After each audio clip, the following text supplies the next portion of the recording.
Welcome, you're Reach Imperial Sports. Today I'm going to weigh in on, as you can see from the pictures, from Hall of Famer Terrell Owens and Chad Ocho-Cinco, Chad Johnson now and again, to Antonio Brown and Odell Beckham Jr. And basically what we're seeing with Antonio Brown and ODBJ is we've seen this before. We've seen this before with T.O. and Ocho-Cinco, where the talent is phenomenal. Phenomenal talent. Big time gamers, get out there. The people that you want to see out there that's hungry, that's like, man, yes, they out there, they trying to get it. And T.O., I'm going to start with T.O. T.O., phenomenal player, didn't come from a big time college program, earned his stripes. And most of these people, they earn their stripes. So let me not say that. But I'm speaking on T.O. right now. Earned his stripes. And made a name for himself in San Francisco. And when San Francisco, he started to become T.O. instead of Terrell Owens. And that's when he's famous for Get Your Popcorn Ready, and he's famous for jumping on the star at the Dallas Cowboys stadium. That's, man, that was phenomenal during that time. A lot of people don't like all that showmanship like that, but it was great for theatrics, and it's great. If you was a fan watching, not all fans gonna like it, but a lot of fans, we did like it. We was like rooting that type stuff on it. And T.O. kind of started, in my opinion, let me say that. He didn't necessarily start it, but he added on to it because Deion Primetime Sanders, he was already doing that type stuff. Maybe not on that level, but he was already, being a showman out there for the fans. So that kind of separates you. That opens a whole nother world as an athlete, especially being a football player, because as a football player, you don't get, people don't recognize you because you got the helmet on. They don't even, it could be a star football player on the field, but you wouldn't even recognize them because it's always a helmet on. So football players sometimes got to do a little bit more to be recognizable. And that can open up other opportunities when they do that. So I say all that to say it's a good and a bad comes when they do these antics. And back to T.O., he went from San Francisco to Philly. He took Philly. Philly was going, Donovan McNabb and them kids, they were going to the conference finals, phenomenal, but Donovan never had a marquee receiver. T.O. came in 1 year, blew that whole thing up, gave the team swag. The team was playing on a phenomenal level. Then T.O. got injured. And honestly, before T.O.'s injury, T.O. was looked at as an MVP of that season. People don't talk about that, but it would be, if T.O. never got injured a couple games before the season ended, it would be interesting to see if he was able to play that out. If T.O. would have got the MVP, that'd been like first in his history for a wide receiver to get MVP. But that's how good he was. That's how much he changed the culture in Philly. Now, it was rumors that Donovan didn't like that, because he was the captain, but everybody gravitated to T.O. And T.O. was a big-time gamer that year. Oh, man, when they was in a dogfight with the Ravens, and T.O. broke open and scored and did the Ray Lewis dance. Woo, that was sweet. Woo, that was a clutch game. Oh, man. So it was just T.O. Bart, different swag. But here come the antics part. So when the antics part came in, it was T.O. got a new. Now this is all alleged because I'm not there. I'm just going off of memory and reports that went on over the years. So this is all my opinion and alleged. So it was rumored that T.O.'s had a new agent, and his new agent wasn't part of his deal that he was traded from San Francisco to Philly. So they was in basically in look of a new deal and pretty much saying, hey, we outplayed this deal. You see what we bought the first year. So T.O. wanted to be paid, restructure his contract. Eagles, on the other hand, like, look, nah, man, you ain't up for a deal. We traded for you and, really much play your deal out. So T.O. at this moment looked for, like, Donovan, who's the captain at the time, to step in and say, hey, we need to get T.O. signed. But like I said before, it was rumors that there was some friction there because people gravitated to T.O. So then T.O. noticing Donovan ain't speaking up for him. So now the team is starting to get divided. Or whatever. The team is getting divided. That's where you showed us the stories where T.O. was out front of his lawn doing sit-ups and stuff like that, drawing a media spectacle, and that wasn't cool for Andy Reid and all them. Big commotion. I think T.O. probably played like 3-4 games that season, I think, and then one of the games Donovan had a bad game and he went right in the press conference and bomb inked on Donovan McNabb, and that was it. Philly cut bait with him. Lo and behold, T.O. still got talent. Who comes in and swoop him up? Dallas.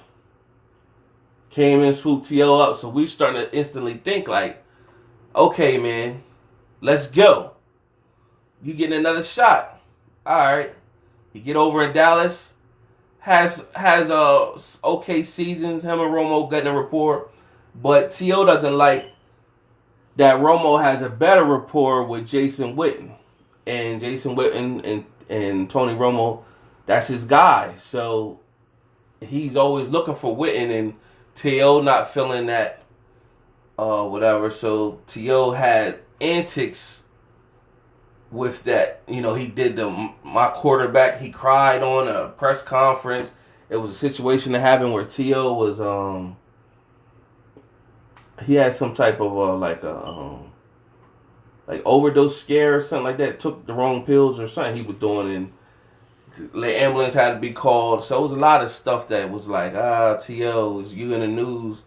T.O. was starting to get more attention, not for his talent, but for antics and other things going on within his career.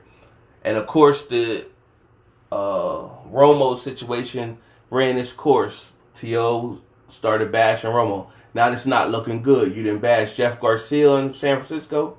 You bashed McNabb in Philly. Now you bashing Romo. It's not looking good. So after a while, you're going to sit there and say, is it them or is it you? So, he couldn't humble himself. So he would take that as him as being always outspoken. But sometimes you got to do a reality check because Dallas did pay him. Now, it was alleged that Jerry Jones really didn't want to let T.O. go, but it was more like Jerry Jones' son. So they had to force Jerry Jones, hey, man, you got to let him go. He's not good for the team. And so they let T.O. go, and T.O. then went and got picked up by Buffalo. He had a subpar season. I think he got injured somewhere in that season. The season wasn't all that great. And he got injured, but he got paid. He did get paid because he was still getting paid his contract from Dallas, and then got paid from Buffalo or whatever. So he wasn't at Buffalo that long, so it wasn't really a situation where he had time to disrupt the locker room. So in comes him going to his last season that he ever played, to Cincinnati. And actually, he had a good season. Despite, the guy named Carson Palmer always doing pick sixes. T.O. had a real good season. Then he got injured though. I think he had a knee or ankle injury, something like that.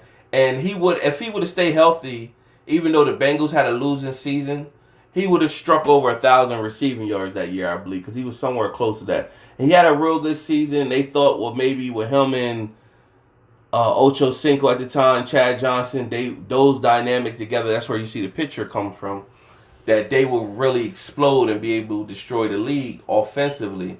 But Bengals, I mean, you still need a quarterback that can be solid enough to get the ball to them and really explode the offense. Now, I believe if they had a better quarterback like Drew Brees or somebody like that, Aaron Rodgers, man, they would have lit the league up.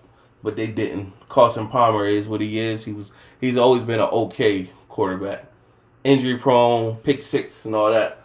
But nevertheless, that was the last year T.O. played on the field. Ever since then, he was trying to get back into the league. And his career was cut short because of his antics. And teams kept looking at it like he's not worth bringing in here because his talent had started to, his light started to dim. And his talent had started to lower. You know, lot more drop balls and stuff like that. But he was still phenomenal. He still could have played on. And when you think about, he did get a shot with Seattle Seahawks. They brought him in for preseason. And they kept Braylon Edwards at the time, who was younger than T.O. But a lot of people felt as though T.O. was just as good as him. And Braylon's younger. And T.O. should have been the one that the Seahawks picked. But they didn't pick T.O. They cut T.O. in preseason and end up cutting Braylon Edwards before the season even ended. So it was like, man, y'all should have kept T.O. for all that. But nevertheless, if he would have played without the antics, he would have been closer to Jerry Rice's stats, which is Jerry Rice has the number one stats for a lot of the receiver stats. He would have been closer than anybody else. Because he just was a couple seasons away to catching Jerry with receiving yards and touchdowns. I think Jerry Rice has like 200-something touchdowns. I think Randy Moss has like 150. This is off the top of the head, not exact. Like 152, somewhere in that range. And T.O. got like 150 or 151. And T.O. definitely would have obliterated that or whatever if he, would have got another shot. And he never got his other shot.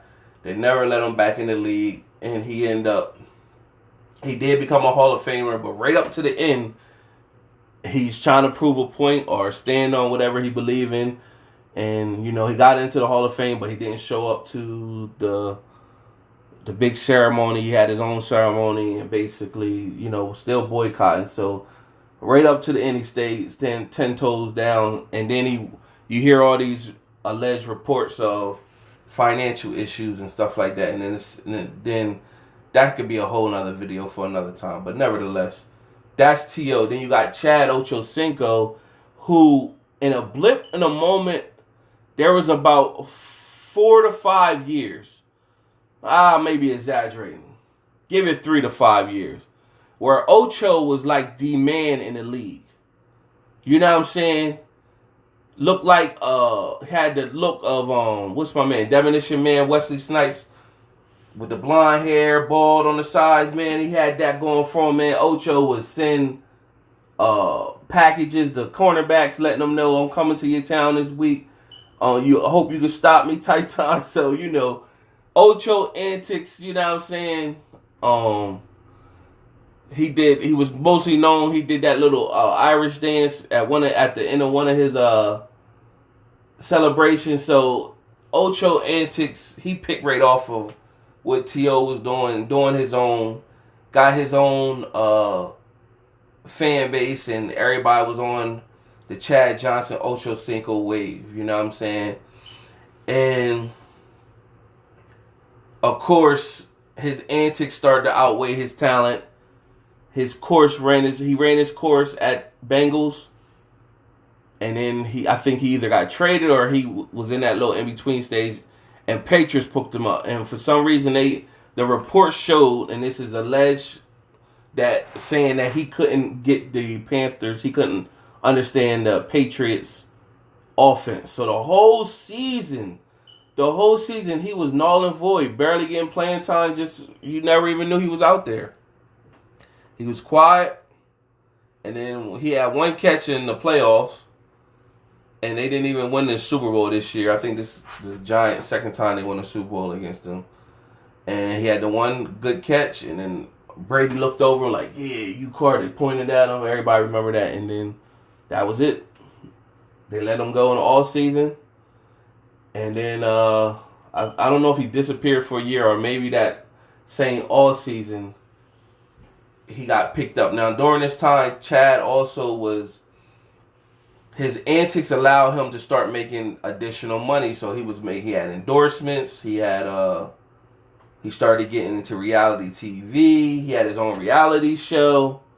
And also during this time, T.O. had his own reality show too. So they was like brothers in arms, and they was, doing a lot of the same things. And then one of the Chad got linked with a reality TV show lady, and messing with her, they thought it would be good to get married and all that. So I think they did get married, and he got picked up by the Miami Dolphins. And that preseason, he looked it good. He looked it like, Ocho is going to be back. He going to have a good season. And running his routes, he was good for the team. He was good for his antics had slowed down, and good for the youth for the team. And then he got into an altercation with his wife, and it was some type of domestic abuse situation, and that was that. Miami cut bait with him early, and that's the last time we seen Ocho-Cinco on any part of the team. Nobody would even come near him because they looked at it as his talent's not worth the antics or everything that's going on. So that's Ocho-Cinco and Terrell Owens. Now, when you look fast forward, you got two young. Well, Obeka's still kind of young. Antonio Brown is kind of older. And you got two of the same type of players. Phenomenal on the field. But they got the antics that goes with everything. So now what you have, Odell Beckham drafted with the Giants. And everybody know that one-hand catch was phenomenal. One of the greatest catches in game. Period. That two-hand catch at that time, nobody seen it like that. One-hand catch, that was two fingers pulling it back in. That was phenomenal. And that kind of started his whole, who is this guy? And then he's took off and been in the scene of everything since. Highly talented, skilled, explosive, young receiver, but he's injury prone. Like the guy overall, but his antics, breaking stuff on the field, throwing temper tantrums, whatever those reasonings was, and his, I think it was before the playoff game or something, they was all out Miami chilling, and the next week lost. It just don't look good for visuals, Don't mean that was the reason, but it also makes it look like y'all wasn't dialed in. You got all season to have parties and do all that type stuff. You know what I'm saying? So, Odell's antics, and then you know what happened to him. Giants read him up, gave him a big contract. They paid him the money. Everybody was skeptical. His antics. Do you really want to deal with that? But he is highly talented. They gonna pay him on upside. Paid him a big contract. So you thinking at this point, hey man, through all of that, they still gave you the big contract. They paid you. So that next season, it wasn't so much of his antics. I think he got injured again. So like I said, he's injury prone. And they cut bait. Like, all right, man, let's get rid of, see who's willing to trade for him. They traded him to the Browns. I don't think he felt that at first. He didn't see it coming. And he didn't embrace the Browns at first. I think by now he should have. So you haven't really seen too much antics from Beckham Jr. except missing a couple like off-season voluntary workouts or whatever. But now we're going to see what it, and hopefully he stays healthy enough that he can be productive enough to make help the Browns become something people could take serious in the league, because they already got Baker Mayfield that's coming on strong, and I think Odell can help them be explosive and take their offense to a whole nother level, and they can be credible. But the antics once again. Then you get to Antonio Brown, who is durable. Antonio Brown, for the most part, is there for you every game with the Steelers, has his own antics, and he's obsessed with social media. He always posting stuff on social media, stuff he exposed to, going back to where Mike Tomlin, who was his coach of the Steelers, Pittsburgh Steelers, after a win, talking to the team, AB got the going live on Instagram, recording the coach, talking, whatever. Like, come on, man. Like, it's a time and a place. So that's the antics. Doing, his antics, he trying to, the antics is his way of getting people to know him, getting him to have his own fan base, getting him other opportunities for endorsements and stuff. That's what he's looking at. I seen T.O. do that. I seen Ocho-Cinco do this. And here I go. And AB, honestly speaking, with being a shorter receiver, has honestly put the numbers up of a giant. So his numbers have been intact. Like, AB's on the court. He's picking up touchdown, receiving yards. So I don't got to get in statistics. He's picked up the numbers, but it's the antics. So he got into it, shouting out good, bad, or indifferent, whether he was right or wrong, going at Big Ben, his leadership, and everything like that. He felt as though he's done with Pittsburgh and dealing with Big Ben. All right, so he's going to the Raiders. Raiders picked him up, came in, boom. They restructured the contract, $30 million guaranteed. I think he got like $1 million signing bonus or something like that. So we eliminate whether this guy's gonna be saying, "Oh, well, I need to be paid." We canceling that. Okay, so that's what most players they beefing about, right? They beefing about, I ain't making the money I should be making. Hey, bud, we're gonna eliminate that. We're going into a new stadium in Vegas next year. We want you to be a part of that. We're gonna eliminate that. Here goes your money. If you AB, you like. It almost seems like he a head case where I don't know what to do now. Like, oh, man, they pay me, so... Oh, here he go. He finds something. The helmet issue. Now, other players that spoke out say, yeah, this is whack. I'm familiar with my helmet or whatever. This is the helmet I chose. It's part of me. But if the league is saying we're going in a different direction of the helmet, you ain't got no choice. And you are not the exception to the rule.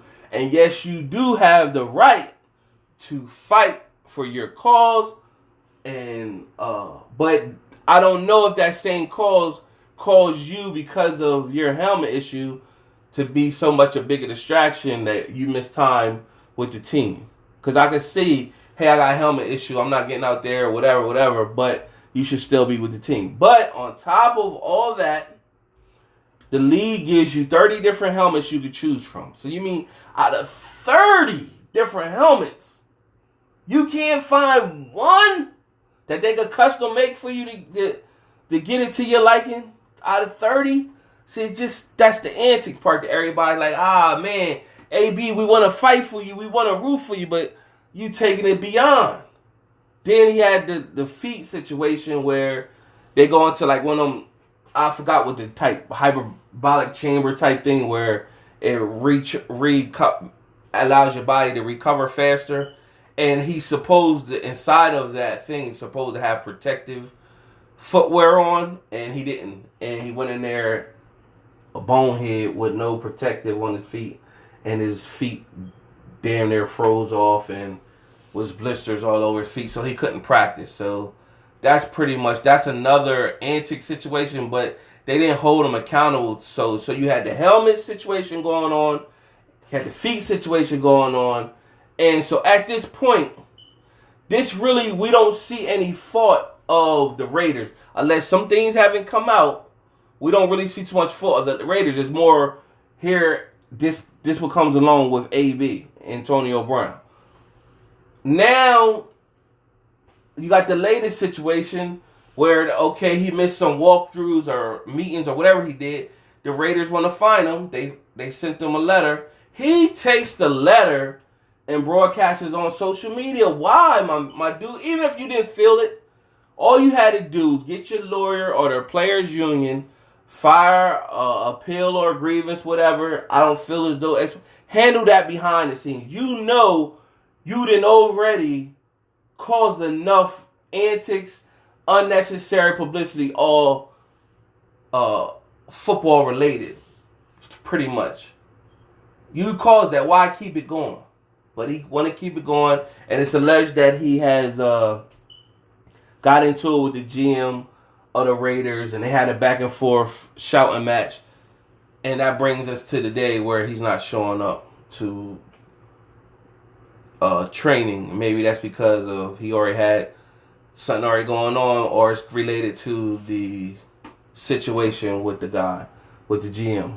So I go through all of this to say, see, these young men,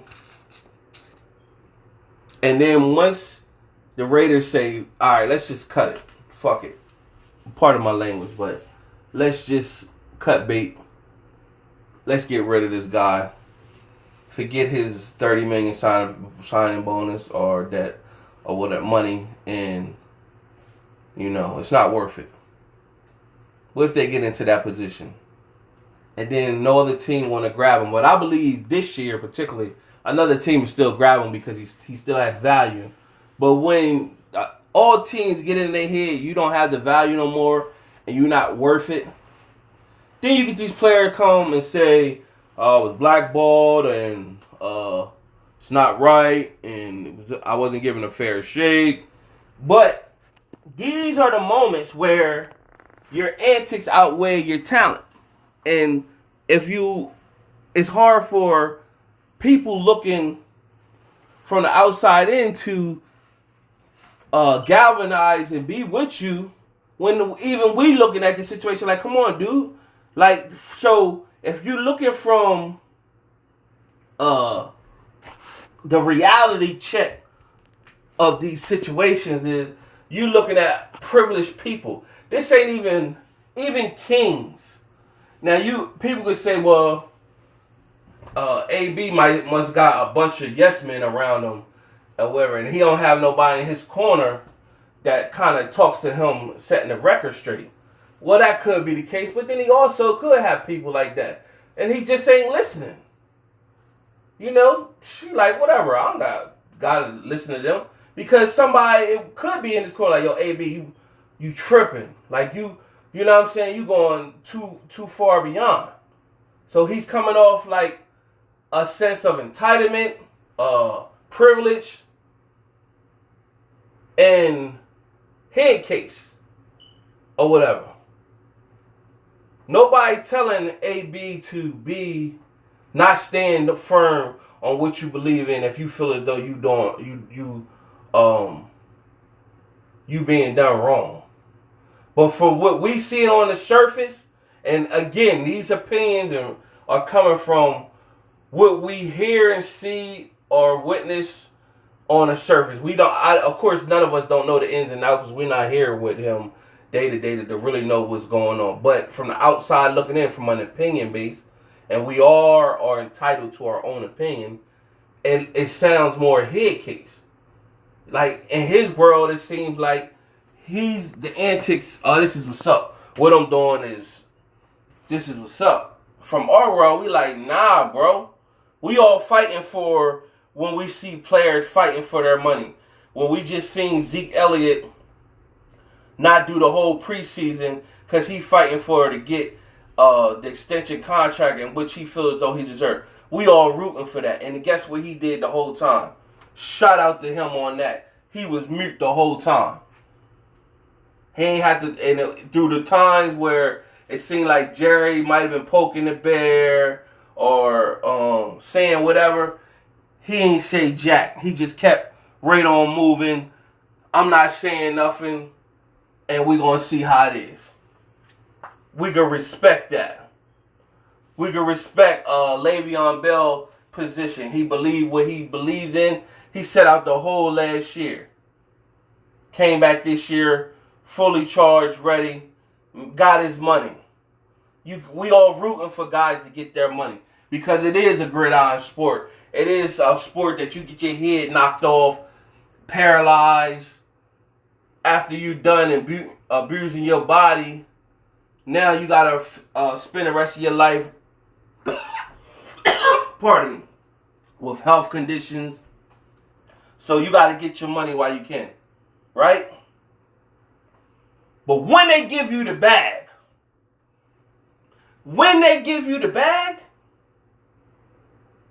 you're gonna lose a lot of people that was rooting for you. Because at the end of the day, when you come from hardship or whatever, when you get the bag,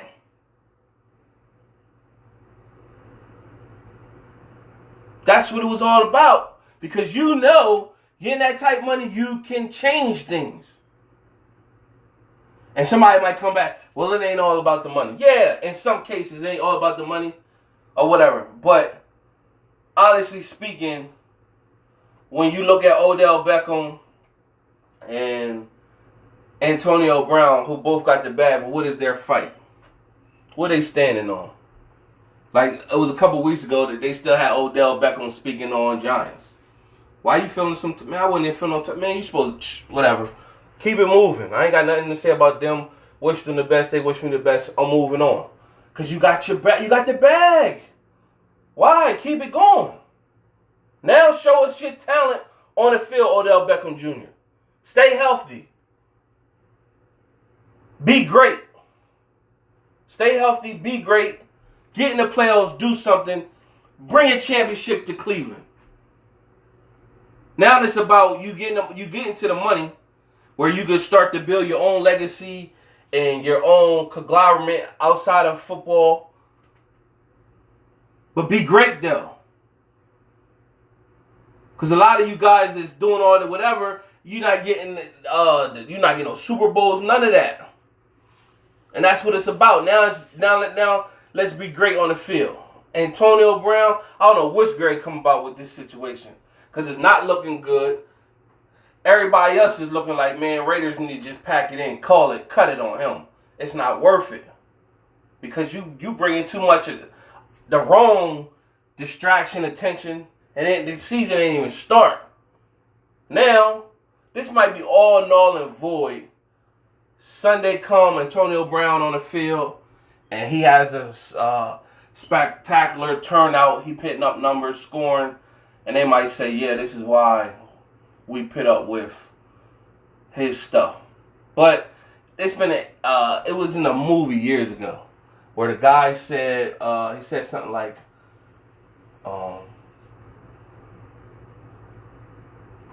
you being tolerated because I guess basically your value or certain people feel as though you still need it. But as long as the minute you become not needed, no longer valuable, you done. Then nobody don't want to hear you talking on talk shows, talking about every little incident. It wasn't like that or whatever. No. Because we're watching it. We're seeing it. You got a chance, man.